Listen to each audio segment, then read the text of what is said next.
All right, I think we can go ahead and get started. So thank you everyone so much for joining today. We're really excited to welcome the final installment of the KTech Spring Speaker Series. I'm Angela, I'm a director of Tech Talks with KTech, and we're co-hosting today with the WBA. So for our Spring Speaker Series, we've been fortunate to have a really great lineup of people, including Ben Thompson of Stratechery and Cameron Jane of Amazon. And we are incredibly excited today to hear from Kristin Nimsger of Vista Equity Partners and Professor Andee Harris to unpack a little bit about their careers and perspectives on the roles of operators versus investors in the tech industry, the future of software as a service, and also leadership in the times of crisis. So just to give you guys a little bit of background, Kristin is a senior advisor of private equity at Vista Equity Partners. Prior to joining Vista, she served as CEO at Social Solutions, where she focused on growing revenue and leading the company's partnerships and strategic alliances. Before her time with Social Solutions, she was CEO at MicroEdge, where she was responsible for the company's strategic direction and operations. Professor Andee Harris is the founder and CEO of Franklin Heritage, a private equity firm that invests in cutting-edge technology and manufacturing. She was formerly the CEO of High Ground Software, which she successfully sold to Vista Equity Partners in 2018. She's also currently teaching, launching, and leading startups this quarter. So just some brief instructions for all the attendees. If you can, please keep your cameras on so our speakers can engage with you, and also post questions to the Slido, which I'll be sending over in the chat. So with that, I'll pass it to you, Professor Harris. Thank you so much, Angela. We're really excited to be here today. Nice to see everyone's faces. I know it's finals week, so thank you for taking some time to join us. I've been a huge admirer of Kristin's since I met her at a women's leadership summit at Vista a few years ago. And what I really love is just her perspective, her openness, her candor. And I think that's something I've also brought to my class as well, is trying to, really make sure that we're all vulnerable and sharing our experiences so we can have authentic conversations. And I know Kristin will do that today. So Kristin, one of the questions I have is, when I think about like what Sheryl Sandberg talks about, how your career, although we all think it's like this linear ladder, it's often looks more like a jungle gym. At least I know mine does. So, when do you kind of know when to transition, to make those changes, and when it's really time to move on? Yeah, thanks. And good to see you too. And thanks for everybody for joining. Really appreciate it. I'm honored to be part of the conversation, and certainly hope it's just that. I'm always looking for opportunities to listen as well as to talk. You just heard a little bit from Angela about my background, but if I went back even further, it would be instructive on your question, Andee, because I actually went to law school originally, took on all of those loans, and thought I was going to be a practicing lawyer, and only did that for 2 years before making the jump into technology. So conversations I've been having with my daughter this week, who starts business school this fall, have really been about, I think there's an inherent desire in the current, a lot of the members of the current class of school, and those are just getting out, to think that they have to engineer their career very specifically, and I need to be in this job after 18 months, and then I need to be in this job. And the practical reality I've found is the very best thing to do in your career is rather to keep your eyes and ears open for open doors, and then be bold and be brave in walking through them, even if it doesn't make linear sense with how you might chart out a career. And I think what has led me to make changes throughout my career is a combination, as I was thinking about it, a combination of opportunities that made me feel excited. So it was not like, is it scary or is it hard, or even do I know how to do it, but am I excited about it? And does it provide an opportunity for me to continue to learn and do more? And so I don't know that would be everyone's guiding principle. It depends on your personality.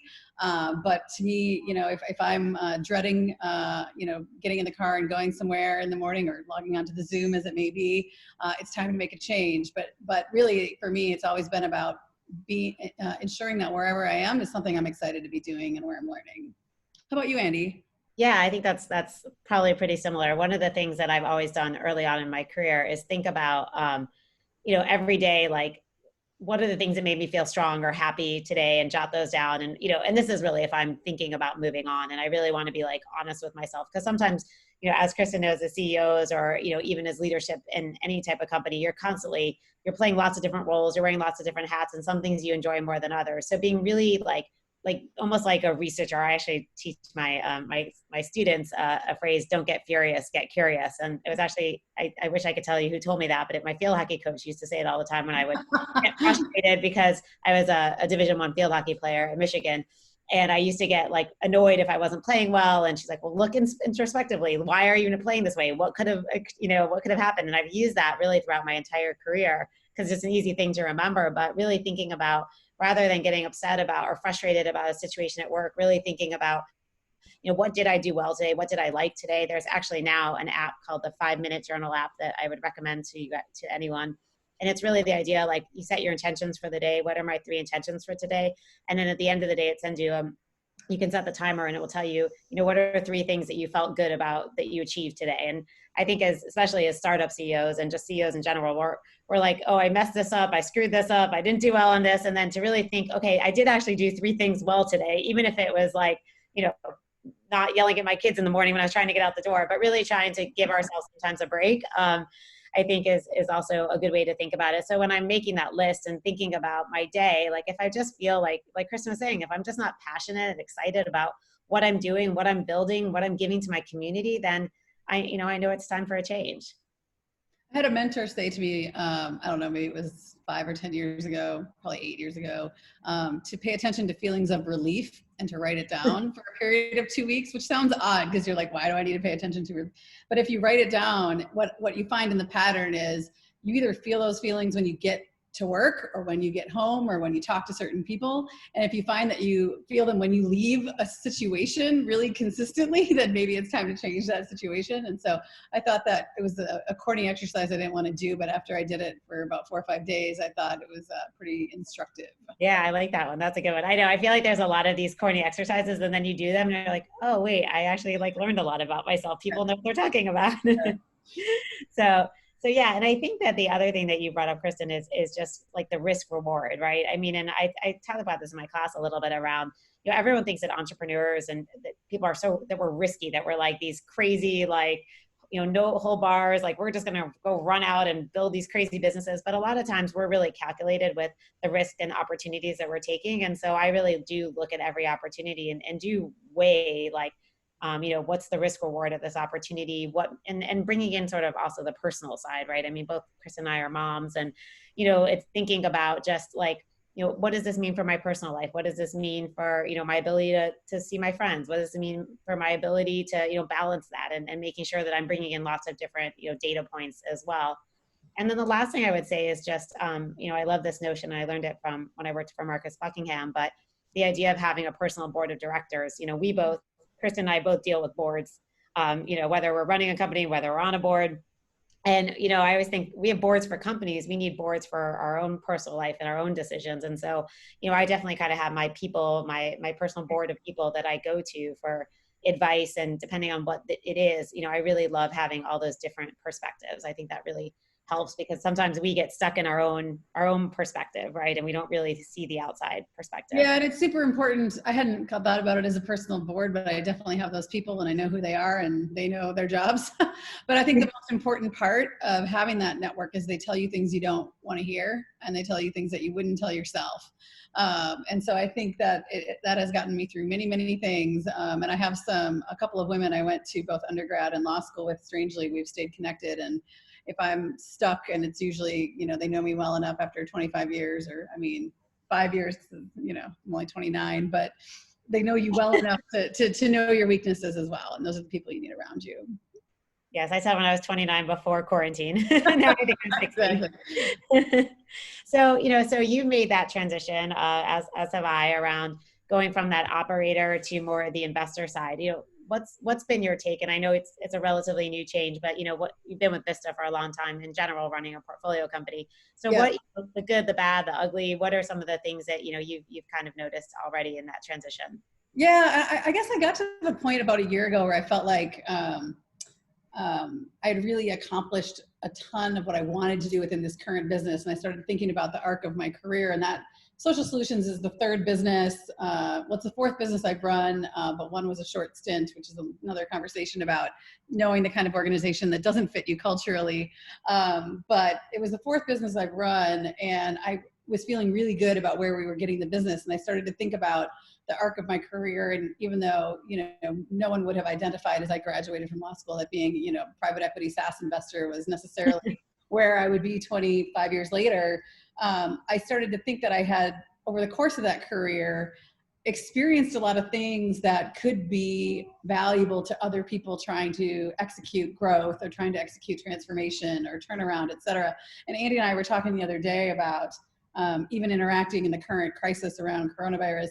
There's a difference in talking to leaders who lived through 9/11 and lived through, and not just lived through, but ran businesses post 9/11, which both of us did, and ran businesses during the economic crisis in 08 and 09. And there's just a different sort of set of tools and calm and experiences. And it sounds very trite, but what motivated me was, obviously I have huge respect for the investor, and it fits my prior commentary about it's exciting to me and I feel like I get to learn a new job moving into that operator role.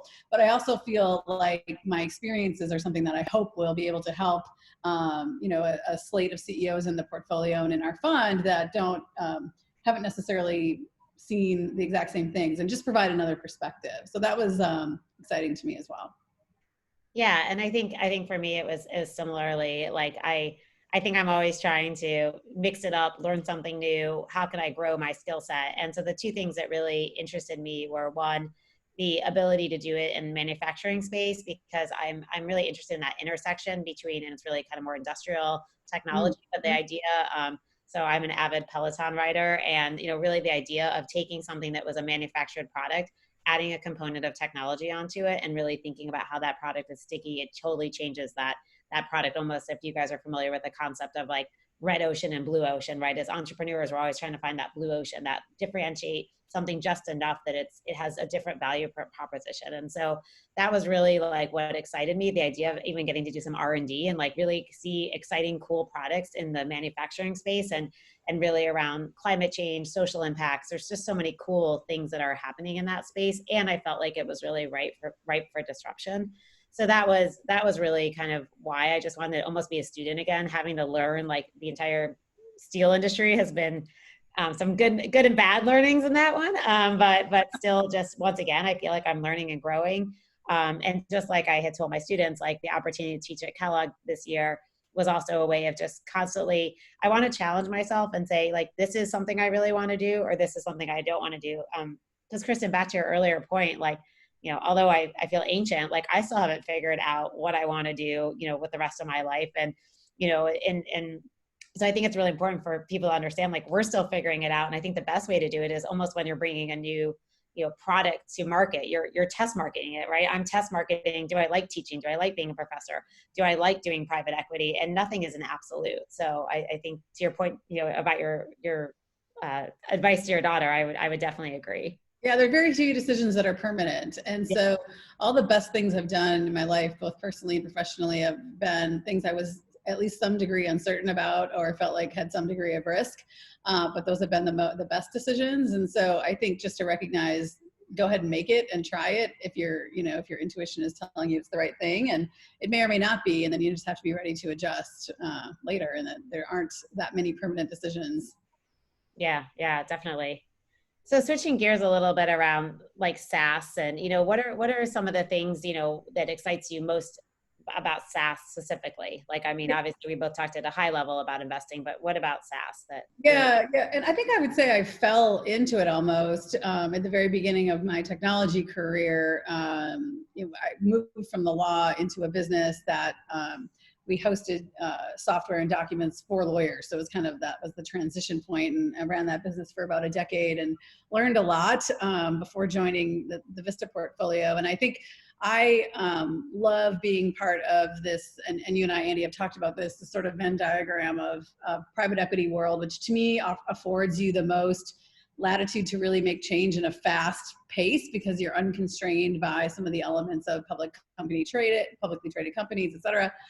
Technology, which again is inherently, it's much easier to write code and change your product than it is to rebuild an assembly line or some of the other environments.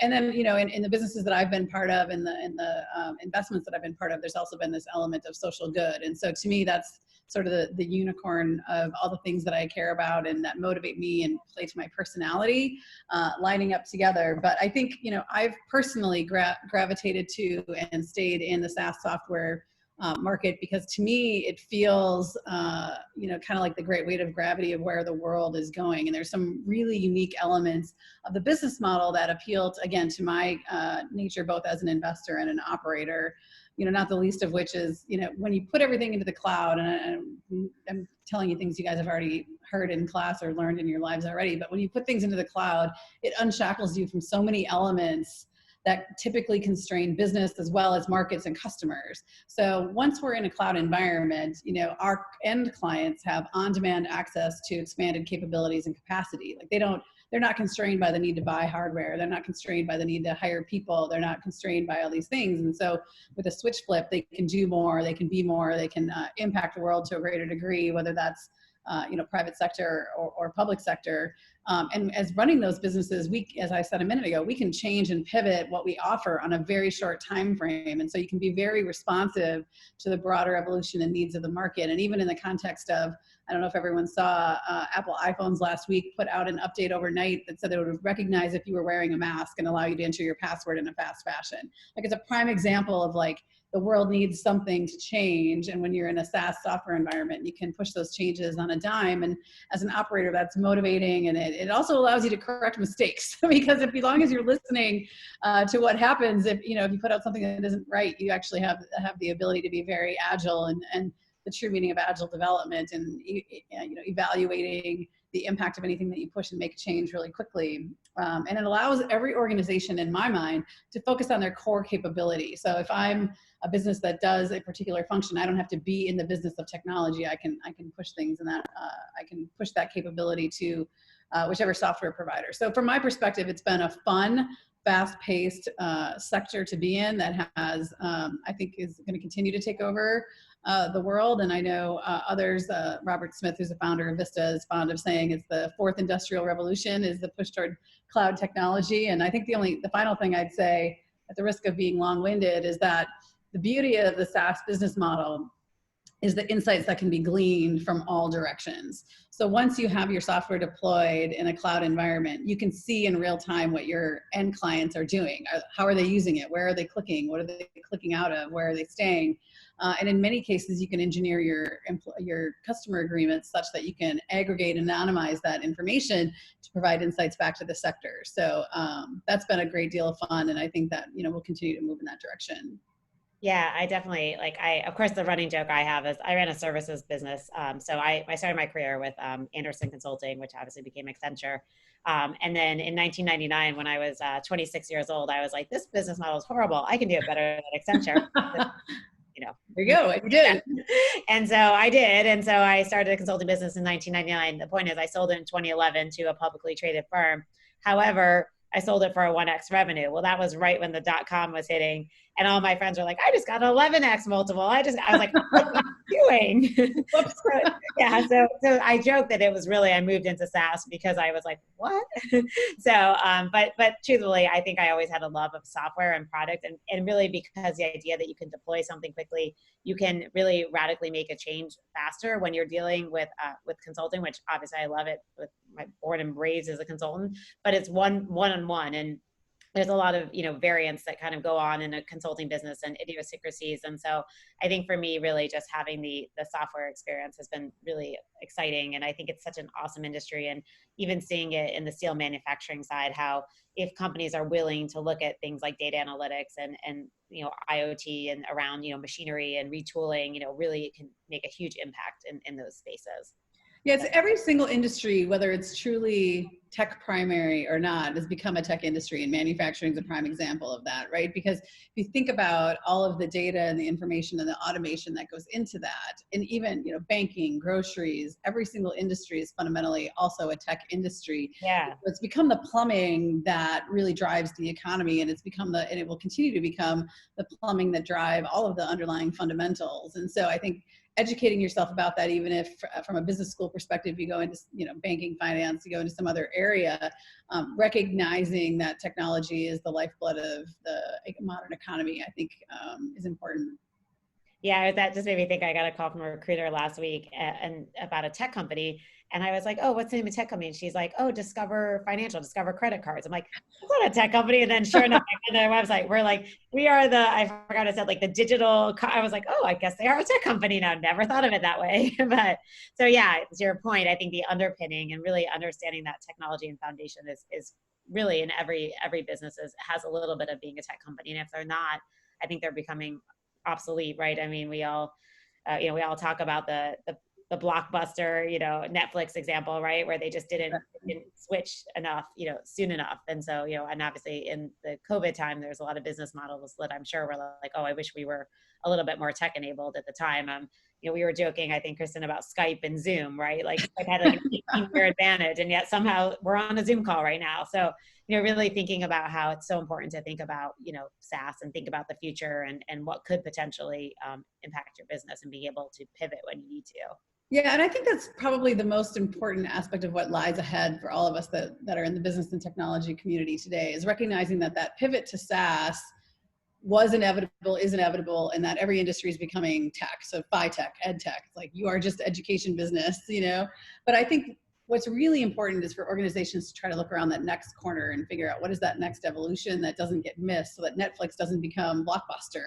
Right. And I think, you know, from my vantage point, what we're continuing to see to a much greater degree is really that push into, as you mentioned a moment ago, you know, artificial intelligence, predictive analytics, and the network effect. And so I've started to think of every single business and every single market in terms of who are the network. And what I mean by that is, who are the influencers, who is the supply and demand end of a broader market, and how do they get brought together with less and less intervention from the intermediaries. And you know, those software companies are going to have to become, rather than the executor of the capabilities, the facilitator of the interactions and the insights between those other providers and those other participants in the market. And so I think any tech industry or any tech company or any tech investor today needs to now look around that next corner and say, you know, they view themselves as owning the execution of the function, and they really ought to view themselves as the facilitator of interactions and transactions between broader participants in the network. Yeah, like almost building that ecosystem. Exactly. Yeah, no, that's a good point. Yeah, definitely. So I'm going to keep going unless, Angela, there's any questions. Okay, keep going. Okay. All right, I'm gonna keep going. So switching gears again, obviously it's been, so Kristin lives in Minneapolis. So, you know, really firsthand, an insane week for her, as everything to do with you know, race relations, the pandemic, you know, now is really the call for leadership, in every aspect of your business. You know, people always ask me, like, how does it change being a leader during times of crisis? And, you know, what attributes are most important? So I'll kind of let you talk about that. Yeah, I think certainly we can start in the current environment, and you know, just from a personal perspective, you know, the tragedy and the tragic murder of George Floyd has been both, you know, personally devastating and difficult for our city.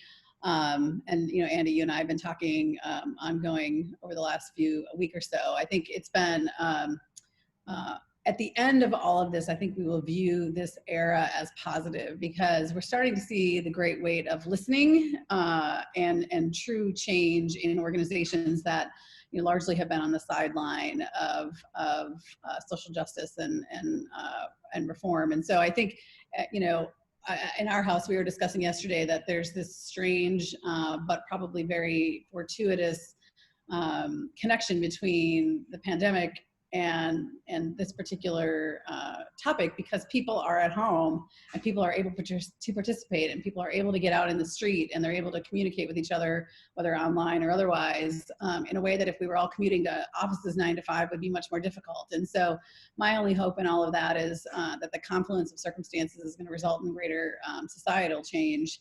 And that's certainly what we're pushing for and working for. From a business perspective, I think, again, I have the gray hair to prove that I was managing businesses through, the dot-com boom, post 9/11, post 2008. And I think what I found in talking with a lot of my colleagues and friends is what you can do to set your organization apart during a crisis from a leadership perspective is, number one, be very calm. And not panic. And the organizations that metaphorically go into the fetal position are the ones that are not going to have the most optimal outcomes. And so really maintaining calm, looking around in the markets, being pragmatic about the transient nature of crisis.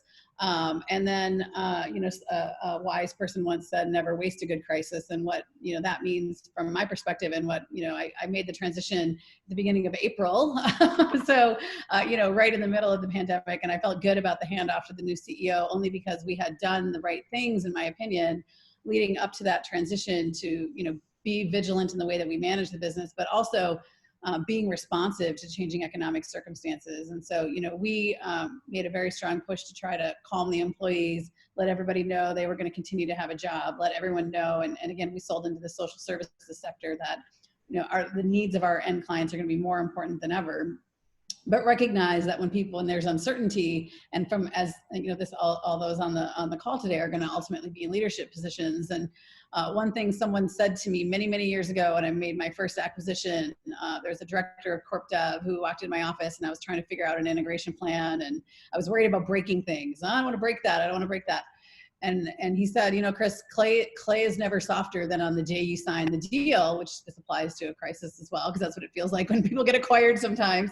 Clay is never softer, and so you really have to take advantage of people's expectations when there's uncertainty and make the changes that are necessary for the future. And every single day wasted that clay hardens and people's expectations get sort of fomented in whatever their every single day that it's reinforced, they're expecting things to stay the same.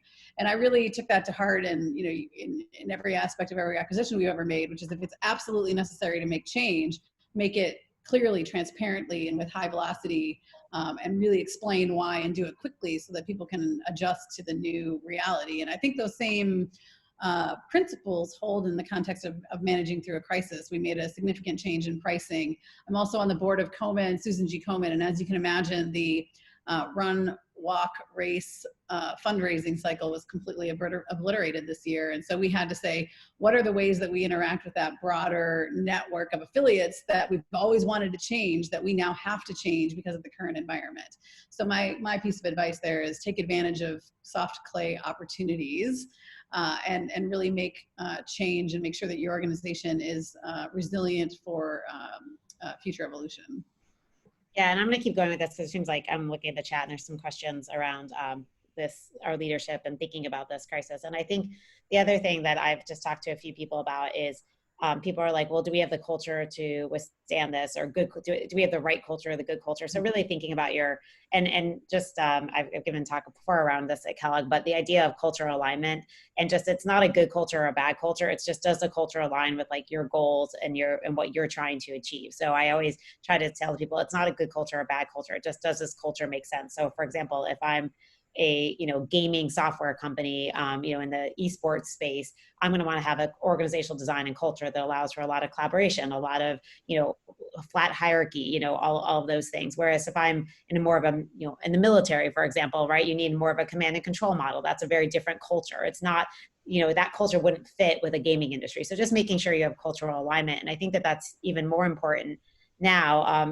As Kristin knows, my last software company was around feedback and recognition and building trust. And, I think that if those organizations, I think the hard part are the organizations where there wasn't trust and leadership beforehand are now saying, trust me, I've got this. I'm moving forward, but there wasn't that trust previously. And that's a really hard thing for a CEO to overcome when you're now asking someone to trust you during a really difficult time when they weren't trusting you when times were good. Right. So I think that that's been some fallout of this, is just a lot of boards and a lot of companies are seeing like, maybe I don't necessarily have the right leaders in place, and maybe this is an opportunity to bring in someone who can really build that trust.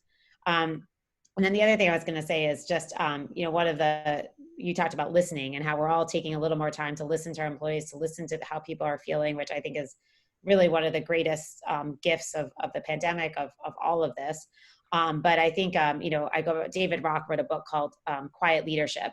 And what I love about that book is really talking about how introverts can be, and no, I'm not an introvert, though sometimes I wish I was, but really thinking about, even if you're an extrovert, really thinking about how an introvert would lead. And, typically introverts do an amazing job of leading because they actually take the time to listen, and they're not the first person to speak in the room. And I think, really there's some great lessons in there. And then the last thing I would say is just contextually really knowing your people is so critical. And there's lots of different ways, whether it's strength finders or, different assessments to just get to know your people. But one of the easy acronyms that I use, and this is not mine, this is David Rock's, but it's called SCARF.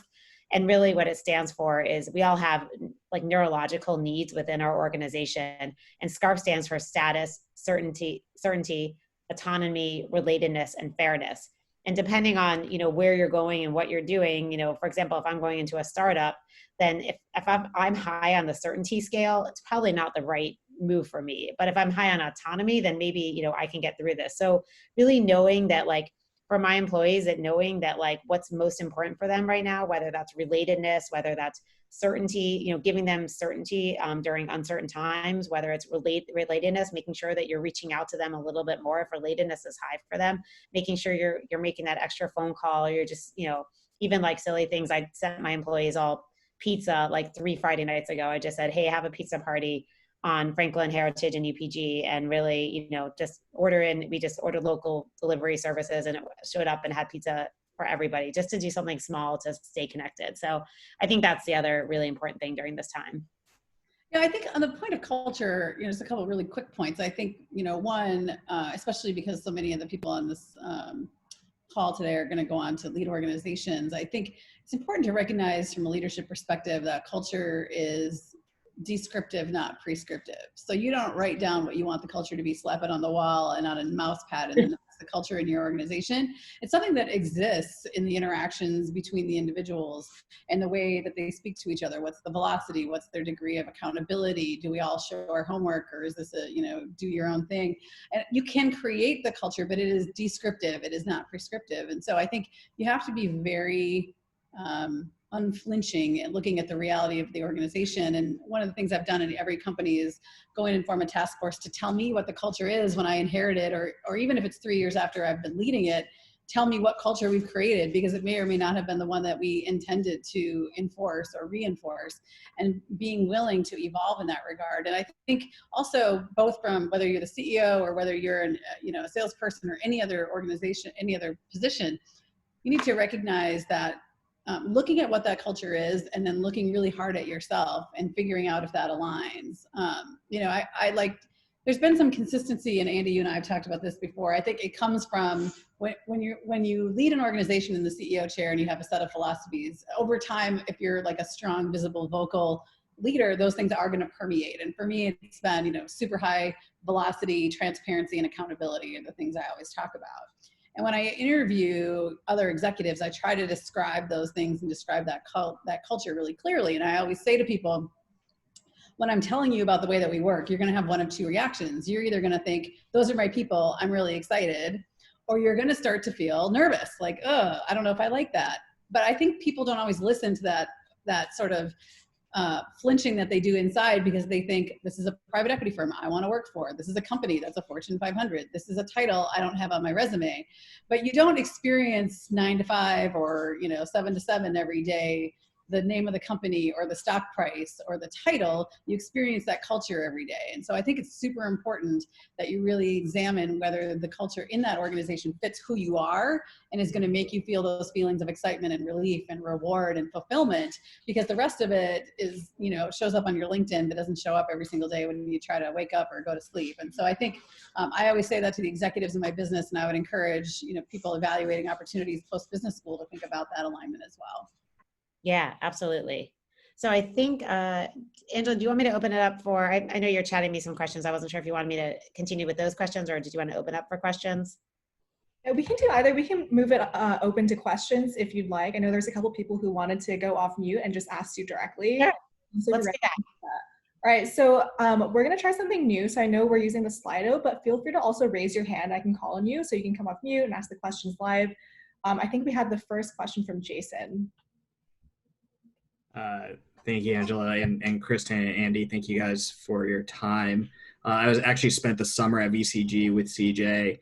As you're now in this role, Kristin, where you're evaluating companies to invest in, how do you think about evaluating the leadership team specifically, especially from a operating lens as opposed to an investor lens? Yeah, it's a great question. And I think, it's always a tricky analysis, because it's such a key part of how a business operates is that leadership team. And I think one of the principles that I think everyone, whether they're the CEO, whether they're an investor or whatever, should get comfortable with the fact that organizations have a lot of different phases, and you can grow a business from 0 to 20 million and be enormously successful. And just because either your personality or your experience or the market or whatever would provide any sort of limitation for you to go from 20 to 100 or 100 to 200, that's okay. It might be something that people don't want to do. It might be something that, the tasks aren't things that get them out of bed and excited every day. I mean, I've run a business from startup to 200 million. And I can tell you what we did when we were 5, trying to get to from 5 to 10 million is a hell of a lot more fun than what we were trying to do to get from 200 to 300, and just personally. And so I think as we think about that, it's more about helping the leadership team themselves evaluate whether they feel equipped and excited about whatever the task at hand is going to be over the next period. And generally speaking, as you know from Vista, that's a 3 to 5 year period. And if they're excited about it, equipped to do it, feel equipped, and everyone's aligned on the task at hand, it's easy. Let's go do it. But I feel it's less about the investor saying you're not right for this, and it's more about that management team. There being alignment between what the task at hand really is and whether they're equipped to do that. And I know, Andee, you have opinions on that topic as well. Yeah. Yeah, it's being acquired by Vista. No, I think I would agree with you. I think it's a really candid conversation about moving forward. What does the company need now? And, does Vista feel like they have the right team in place within Vista, within the organization, and really having a good conversation. For me, it was, upfront, it was kind of like, we want you to transition out within a year, but we want you to stay because we see a lot of value in what you bring and the continuity.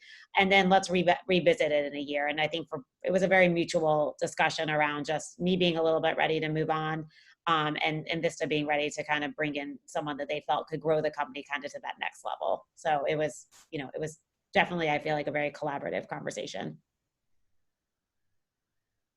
And very natural, right? And so I think that those things. Yeah, I mean, it was a year, right? So it wasn't like, oh, she was booted out, right? It was, if anything, I was like, hey, it's going to be June in Chicago, and I really want to take advantage of the summer. So can we speed this up a little? Yeah, not to mention it, you can boot me out anytime as long as I can also then go to the beach. So right. I have to get that retention bonus. I'm just kidding. So, all right, next question. Or if anyone has questions, feel free to raise your hand. Otherwise, we'll just move to some of the Slido questions. So related to that, we've been getting some questions around what advice you might have for first-time execs and tech portfolio companies. There's always this tension between balancing your CEO team and shortcomings while also wanting to convey confidence and proficiency. So what advice would you have for balancing that? Is that aimed at me? Go for it. I think, gosh, it's a really big question with a lot of facets to it for sure. But I think, in any function, in any team, there's a series of books written by Patrick Lencioni, and there's some concepts in there that actually, and I see someone with the last name Lencioni. I don't know if there's any relation. There's some concepts in there that I have used extensively. He's leaning forward. I've used extensively, and one of them is first team first. And so this concept of really recognizing who do you need at your side every single day to get things done, and who do you just have to, it's almost like a war metaphor, who's in the trenches with you, and how do you interact with those people? And again, at the risk of repetition, for me, there's this intense requirement that there be total honesty and unflinching discussion about strengths and weaknesses and mutual accountability. And I think, ensuring that anyone who's a new leader in a new executive position creates the culture that reflects how that degree of what you were saying a little bit ago, Andee, about autonomy and accountability, because people are fundamentally motivated by their ability to be autonomous and impact change. And so it's striking this balance between mutual accountability and permitting autonomy and having just constant communication and alignment with that first team and that concept of first team first. So, while we could probably talk for hours about, advice, I think for me, that's the key element. Michael, are you related to Patrick? No. Okay. Yeah. I was like, wow, really?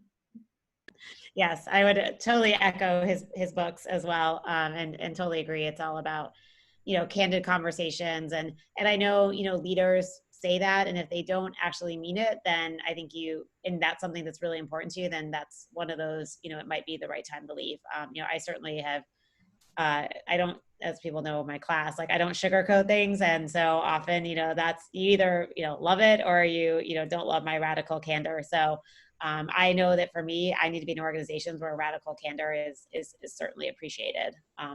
So. Awesome, thanks, that's really helpful. Just taking a step back, I think this is related to what you were saying earlier, Professor Harris, about how do you recommend evaluating which opportunities are most ripe for disruption? I mean, you talked a little bit about this, but maybe what metrics do you use? What kind of analyses do you use as you're thinking about that? Yeah, that's a great question. I think about some of it is just looking at industries where truthfully women aren't represented or minorities aren't represented, because I think that there's just a loss of group. There's not the right diversity of leadership and of thought. I always think that the best organizations are ones that have diverse thought and aren't just going, one playbook, one, group think, right? So I think that when I looked at, for example, the steel industry and the manufacturing industry, I saw a few things, a lot of multi-generational businesses. So really not a lot of change in these 100-year-old businesses. I saw that there was the opportunity to bring in a layer of technology, which didn't exist in previously in that space, in that industry. I definitely did my research and met with a lot of different companies. I'm in YPO, Chicago. There's a lot of steel and manufacturing companies in YPO, and I literally went out to all their plants and talked to them about it, and that they were excited about the opportunity to bring in digital and to really think about the intersection between manufacturing and technology. Also seeing that a lot of VCs and PE firms were talking about this industrial technology as kind of the new name for it. And then I would say the last thing is that they noticed that a lot of steel businesses and manufacturing businesses operate more like holding companies. And, I think that, I've talked a little bit about this at Kellogg, but the idea that there's private equity, there's venture capital, and then there's kind of this idea of builder capital, the idea of building an organization that's there for a little bit of the longer haul, not saying that PE firms are only looking to flip organizations, but really thinking about, maybe, for example, in manufacturing, I think it's closer to maybe a 5 to 8 year investment before you can really see the right returns on the company and thinking about selling the company at the right time. So just that kind of aligned with sort of my purpose and mission of just wanting to be a little bit more disruptive. It's not to say that I won't go back into tech, but I think that this was just, once again, a really awesome opportunity to learn. And I think that we ought to assume as leaders that every market is ripe for disruption. We have to at least assume that they're all ripe for disruption. And one of the things that I try to have the discipline to do in the organizations that I lead, that I've been doing for at least 15 years, is once a year we do what I call a blank sheet of paper exercise. And so we get the executive team together and say, if we were to try to kill this business that we're running and, set aside capital constraints or org structure or whatever, if we were a competitor, how would we kill this business? And literally create the plan to put our business out of business, spend a couple of days doing that. And once you've done that, then the next stage of the exercise is anyone doing this that we should be aware of? Well, let's look for those people and make sure you have a response to that. Or should we be doing some of these things to ourselves?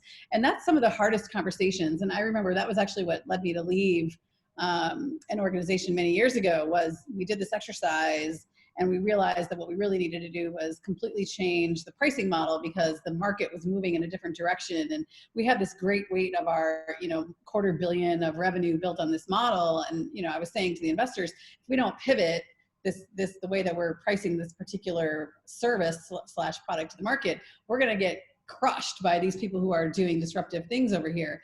And it's really hard sometimes for investors to hear it, especially if they don't know the market. It's even harder for them to believe it. And so we actually came to a disagreement about whether it was necessary. And so I left, and it was necessary because they died after that, unfortunately. Took 3 years, but that's not that long. And so I think, really that really taught me and cemented for me the need to think of every market as disruptible and every business as fragile in some way, because I think it gives you a little sense of like hustle in how you manage it and make sure that you're doing the right things, and not, no matter how big the business is, there's plenty of lessons about how they can be disrupted. Yeah, absolutely. Completely agree. I really love that blank sheet example and how it just forces you to address some of the challenges that you might be facing. We have another question from Just write that down. It's fun too. Taylor, if you want to come off mute. Cool. Yeah. So this is a question. Excuse me. I'm a first year Triple M, Taylor Cathcart. Nice to meet you guys. Really appreciated this conversation so far, and especially how kind of just ungendered it's been, just listening to you guys speak as business leaders and as executives yourselves. But I am curious, given that it is kind of a women speaking session, I'm just curious if you have any advice or tips for a man in his approach to kind of women in the workplace, and how I can be sure that I'm creating, a good environment for women to work in, and just, while also sort of being myself. And just curious if you guys have any thoughts or tips on that. Before we wrap up. Yeah, Kristin, go ahead. If you want to start. So I think all organizations, that I've been part of, I think the first thing to do is be, again, you're a theme here, unflinching and look at the data of how women are doing in your organization. So, one of the things that we always look at is what's the composition of the workforce, who's getting promoted. We actually look at the, historically in my businesses, we look at the performance reviews. Is there parity? What are women getting promoted in your business? And then I think, making sure there's just opportunity and voice.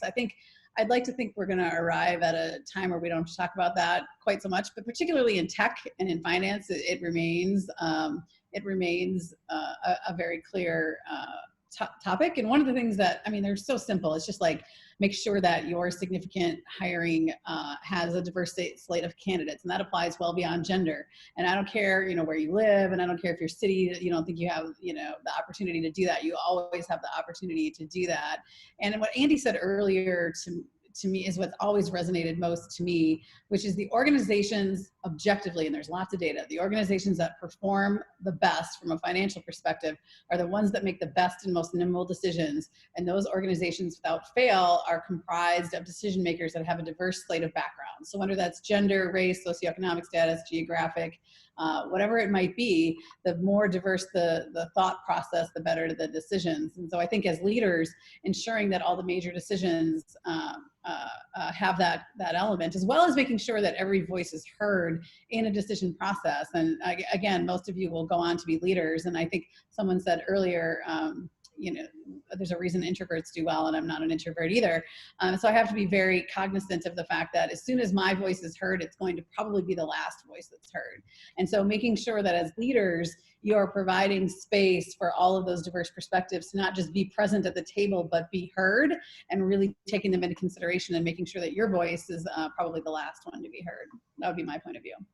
Yeah, and I would echo all of that. I would just add to that one of the things we did at High Ground to really make sure that we had a more diverse team was that we looked at our job requirements and our job qualifications, say, are there things that we can change to recruit more diverse talent? So for example, getting rid of college degrees, coding certificates, things that are kind of ridiculous, that obviously we want them to prove that they're proficient, but are there ways that we can change up our jobs so that we can, get more diversity? And that did really work. And then allowing those people to be role models. And I think the last piece is just, not expecting women to fit into, the traditional work world, and really co-creating and co-elevating and, a work world that makes sense for not just women, but minorities with all different diversity. So I think it's really about creating kind of the new norms and the new practices that make sense. And, but I do think, I'm seeing a lot of positive change. And I think especially the way we're working right now, where people have, their kids running in the middle of a meeting or dogs barking, or, just realizing that there's more authenticity to even just your male leaders right now.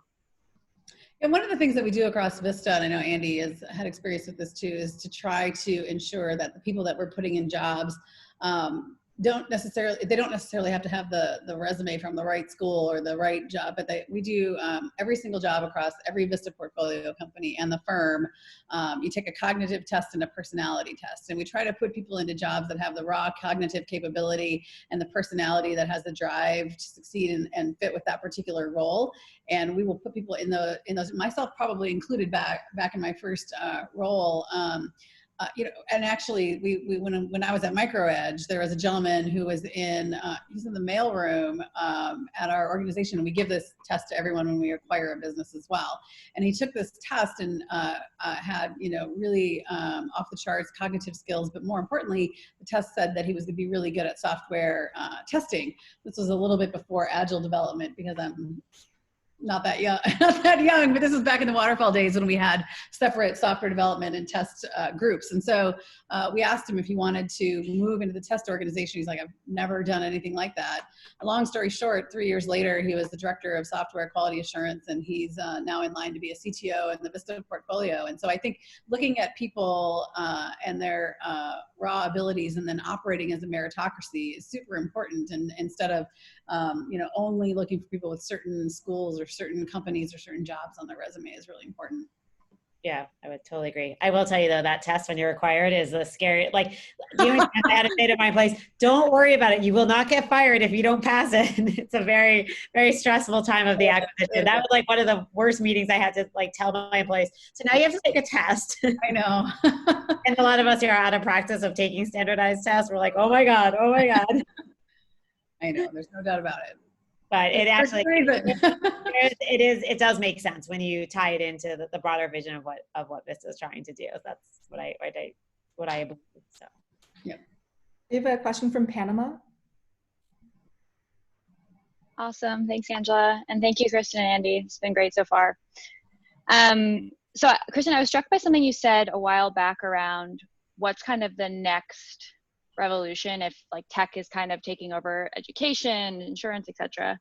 And you identified kind of network effects being that, if I heard you correctly. Okay, so when I was pushing that in my mind a little bit further, it felt like if everyone becomes a platform that just connects people, who's actually creating the products or the services behind that. So I'm just curious, it's not like a question, just can you just talk and elaborate a little bit more on where your head's at with that and why you've identified network effects being the next kind of wave?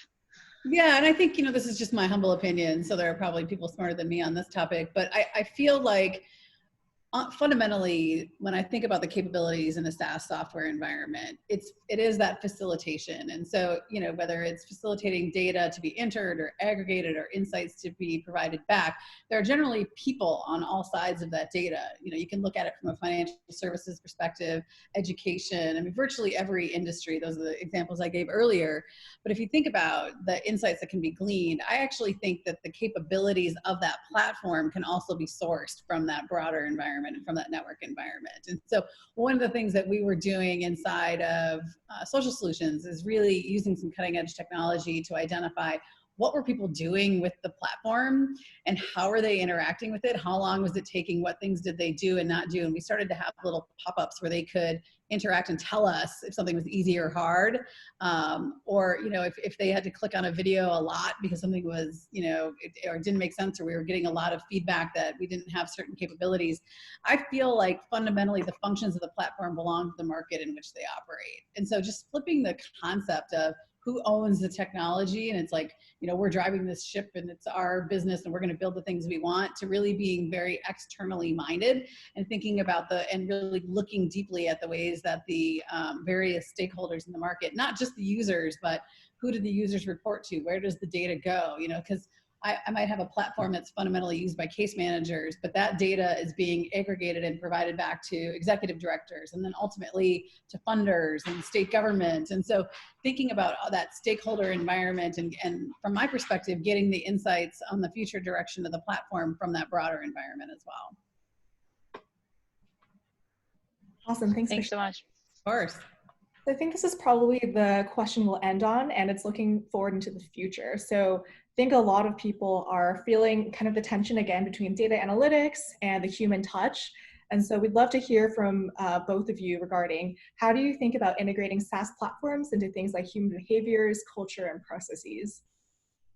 Yeah, I can start with that one. So, yeah, I mean, obviously, I think it's if you look at it, there's people, process, and technology. This is going back to my consulting days, but it's really what I firmly believe, right? So you can't have technology, just technology. So when people came in, when people come to High Ground and say, hey, we need to build trust and a better culture in our organization, can we buy your technology? The first question I'd ask them, well, what is your culture now? What's happening? What are people feeling? And, just kind of ask them, like we kind of had a baseline assessment that we would do. Do you have a recent engagement survey that I can look at, right? So I could say, like, our technology alone is not going to just fix this if you have a people problem or a process problem. So I think if you start really looking at everything from a people, process, and technology perspective, it will really give you that lens to say, we're overcompensating on technology, but we're not doing enough around processes, for example, to do processes around diversity initiatives, processes around making people feel appreciated at work, that they can bring their full selves to work.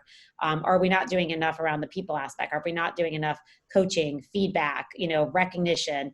All of the things that make coming to work, important. Do people understand the purpose, the mission, the vision of our company? Are we setting goals? So all of those things are still a people aspect of it. And like, do I actually know the people that work for me? Do I know their strengths? Do I know, we did something at High Ground called a personal and professional check-in. So what we would do is, you did a check-in with your team member once a week, and you could basically say, this is a personal and professional check-in. You don't have to share anything personal with me, but if you want to, if there's something that would maybe give me some context as to why you're having a difficult week, what's going on in your personal life, and you'd be surprised, like when you do that often, how people will eventually open up, and it will really give you a true perspective on what their whole self is, because we don't want to ignore that. So I think that once again, like just using that lens and making sure that you're really clear on focusing on all those three areas and not over-leading with one. Yeah, from my perspective, almost all technology businesses, and in particular where AI and automation are included, are really a continuum of entirely human, manual, intensive processes all the way to automation. And different industries are moving along that continuum at various paces. And so I had an example very early in my technology career where, again, I ran a company that we used software to help automate the process of lawyers reviewing documents, which is about the most boring thing that a human being can do. In the old days, you'd have banker's boxes, if you know what those are. I don't know generationally if they do, but banker's boxes full of documents. You'd look at one, you would tag it, you'd flip it over, you'd put it in a pile, et cetera. So we had a SaaS product that allowed the lawyers to view, it was very revolutionary at the time, an electronic version of the documents and emails, et cetera, and they could, assign different tags. And so we decided that the right thing to do is to automate that. And we bought a company that had an automation engine, and the engineers and I were really excited about just turn it on and we don't really need the lawyers anymore. And so we really went first to market with like, here, use this automated latent semantic analysis to code all your documents. You don't need these lawyers anymore. And there was a pretty significant revolt, not just because they're charging by the hour to review the documents, but there was just this fear that it wasn't going to be done well. And my revelation in making a mistake in how we brought that to market the first go around was that these technologies weren't replacing what the people were doing. They were providing enabling and efficiency. And when we pivoted the way that we brought the product to market and we said, don't allow the AI to replace what you're doing as a lawyer, just let it put documents in piles for you. Just let it make a recommendation. Just let it guide you so that you can look at the documents in a particular order. People started to calm and recognize that where they were in that continuum of fully manual to fully automated was they really just wanted some enabling technologies that were going to increase their efficiency. And as I've seen all the markets that I've been part of in the intervening 20 years since then, you just have to recognize where you are on that continuum and how fast the people in those particular markets are going to be willing to move. And I always feel like you can lead them because you can show them that efficiency gain and you can show them the accuracy gain and you can show them how they can take human intensive processes and spend those dollars in ways that are more impactful to the end market on the core competency side. But I think you have to be really, again, clear with where you actually are in that market evolution, and you can lead it, but you can't leapfrog it. Or you can try, but you recognize you might come with some resistance. And so I think just that's a big part of, as we manage forward in all of the markets and that we are in, is recognizing where we are in that continuum and how we engineer that evolution.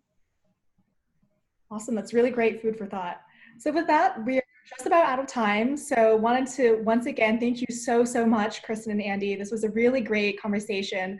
Love the tactical takeaways, including the blank sheet exercise and having a personal board of directors. Wanted to thank all the students also for participating in the Spring Speaker Series, and wish you the best of luck to all first years interning and to the graduating second years. Just a quick plug for KTech, watch out for more events in the fall, and on the WBA side, make sure to sign up for the Families, which should be coming out in its most recent newsletter. Thanks again, everyone. Thanks, everybody. Yes. Thank you.